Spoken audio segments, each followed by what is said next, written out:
ऐसा जुड़ जाए तो ये तुझसे जुड़ जाएंगे, ये क्या होंगे, तुझसे जुड़ जाएंगे। तो मैंने कई बार देखा है कि जब मैं माँ के आत्मा में एक रहती हूँ ना, जो उनके दिल में उत्पन्न हो रहा होता है वही मेरे दिल में उत्पन्न होता है, वही मेरी जबान पे आता है जो उनकी जबान पे आता है। बैठे बैठे मुझे पता चल जाएगा अब इनको प्यास लगी है, अब यहाँ पे ये करना है। कैसे लगता है, वो कौन से स्पिरिट में हम ऑपरेट करने लग जाते हैं, होली स्पिरिट के लिए सेंसिटिव हो जाते हैं, क्योंकि हम अधीनता में चल रहे हैं, आज्ञा पालन में। समस्या का हमेशा के लिए उपचार होगा परमेश्वर के बेटे, परमेश्वर के सेवक यीशु मसीह के द्वारा नहीं, परमेश्वर के बेटे यीशु मसीह के द्वारा। Now remember one thing, God has a working protocol. परमेश्वर का ना काम करने का एक तरीका है। कोई भी कंपनी में आप चले जाओ, every company has a working protocol. हर एक जो कंपनी है उसका कार्य करने का तरीका है, परमेश्वर का कार्य करने का तरीका है थ्रू सन्स। किनके द्वारा से, पुत्रों के द्वारा से। परमेश्वर सिर्फ बेटों के द्वारा से काम करते हैं। God only work through sons.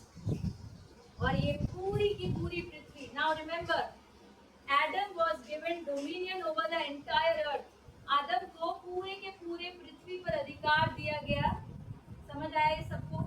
पूरी पृथ्वी मतलब पृथ्वी में whatever exists on this earth, Adam was given dominion over everything that exists over this earth. इस पृथ्वी पर जो है उस पे अधिकार आदम को दिया गया। ओके, सो ये जो अधिकार आदम को दिया गया, जो उसने खो दिया, तो आदम ने अपना अधिकार शैतान के साथ बार्गेन हो गई वहां पे। आज भी आप याद रखना, पृथ्वी का सरदार जो है ना, शैतान को बोला जाता है। इस संसार का सरदार, बाइबल में लिखा है, इस संसार का सरदार शैतान आता है और वो मुझ में अपना कुछ नहीं पाता। तो मतलब इस संसार पे डोमिनियन किसने ले ली? शैतान ने। और उस अधिकार को वापस कौन लेगा? पुत्र। पुत्र ने अधिकार खोया, पुत्र ही उस अधिकार को वापस लेगा। पुत्रता को रेस्टोर होना बहुत ज्यादा जरूरी है। We are living in a fallen state. हम एक गिरे हुए स्तर पे जीवन जी रहे हैं, इसीलिए जिंदगी में जो बवंडर मचे हुए हैं वो क्यों है? क्योंकि अनाथपन में चल रहे हैं। बाप से बाप कह रहे हैं, परंतु बाप अभी बाप बना नहीं है।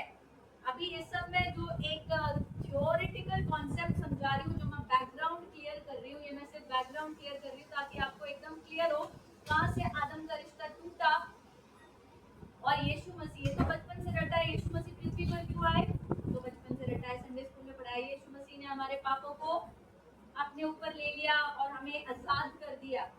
That is the concept. तो यीशु मसीह ने क्या किया? यीशु मसीह जब इस पृथ्वी पर आए, ही लिव्ड हिज sonship।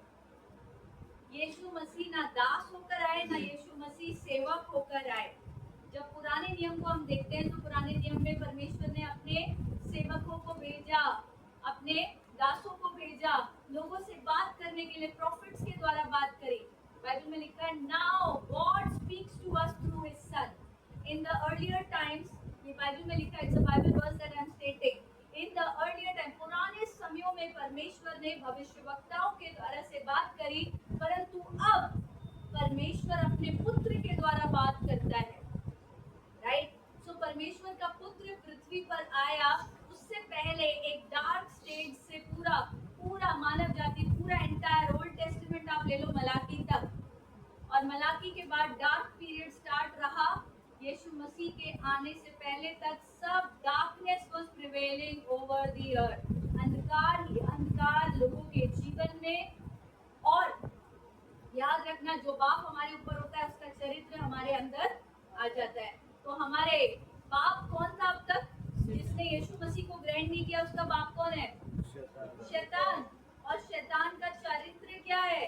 वो झूठा है, शुरू से झूठ का पिता कहलाता है, मृत्यु और